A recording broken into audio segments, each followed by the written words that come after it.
પ્રવીણ, વરસાદની અપડેટથી શરૂઆત કરીએ। જૂનાગઢ જિલ્લામાં સાર્વત્રિક ધોધમાર વરસાદથી જનજીવન પ્રભાવિત થયું। ખાસ કરીને વિસાવદરના જંગલ વિસ્તારમાં અનરાધાર વરસાદના કારણે પોપડરી, મયારી, કાબરો અને સિંગોડા નદીમાં ઘોડાપૂરની સ્થિતિ છે। વિસાવદર શહેરનો ધારી બાયપાસ રેલવે અંડરબ્રિજમાં પાણી ભરાઈ જતા બંધ કરવો પડ્યો, જેના કારણે વાહન ચાલકોને ભારે હાલાકી વેઠવી પડી।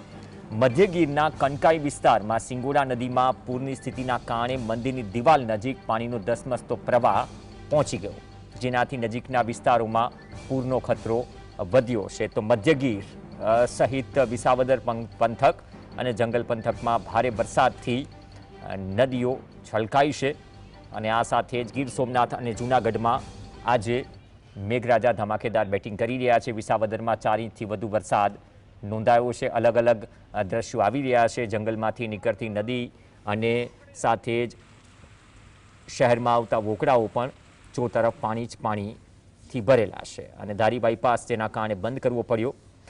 વાડી વિસ્તારમાં પણ સારો એવો વરસાદ છે। ઉપરવાસમાં વરસાદથી હવે જૂનાગઢમાં થોડી ચિંતા ઊભી થઈ છે।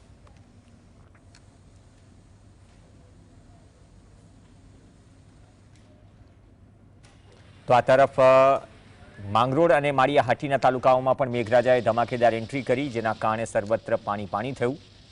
ભારે વરસાદને લીધે ખેતરોમાં ધોવાણ જેવી સ્થિતિ છે અને વરસાદી પાણી ખેતરમાં ભરાઈ ગયા છે। માળિયા હાટીના મહારાણા પ્રતાપ ચોક, બસ સ્ટેન્ડ, કેશોદ રોડ અને ગ્રામ્ય વિસ્તારો જેવા કે અકાડા, કેરાળા અને જૂથડમાં પણ ધોધમાર વરસાદ નોંધાયો છે। સહયોગી સંજય જોડાશે। સંજય, વધુ અપડેટ।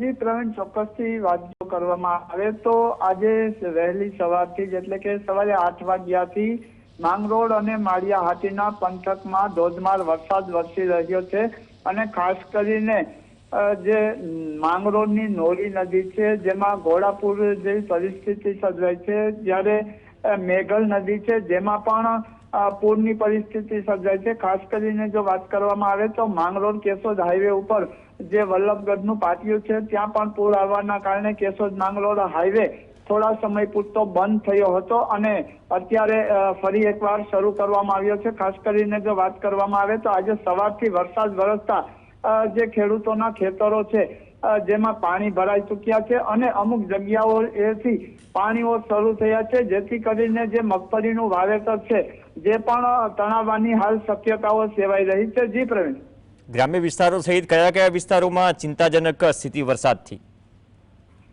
ચોક્કસથી કહી શકાય કે માળિયા હાટીના તાલુકાની જો વાત કરવામાં આવે તો માળિયા હાટીના તાલુકાના ગીર પંથકમાં ભારે વરસાદના કારણે જે નદીઓ અને હોકળાઓમાં જે પૂરની પરિસ્થિતિ સર્જાય છે, જેને લઈને ખેતરોમાં ક્યાંય ને ક્યાંય ધોવાણ થયાનું સામે આવે છે। ખાસ કરીને માંગરોળની જો વાત કરવામાં આવે તો માંગરોળના જે વલ્લભગઢ પાટિયા જે છે ત્યાં પણ પૂર આવે છે અને આ પૂરને કારણે અનેક ખેડૂતોના ખેતરમાં વાવેતર કરેલ મગફળીનું બિયારણ જે ફેલ જાય તેવી હાલ શક્યતાઓ સેવાઈ રહી છે। જી આભાર સંજય, સમગ્ર અપડેટ બદલ।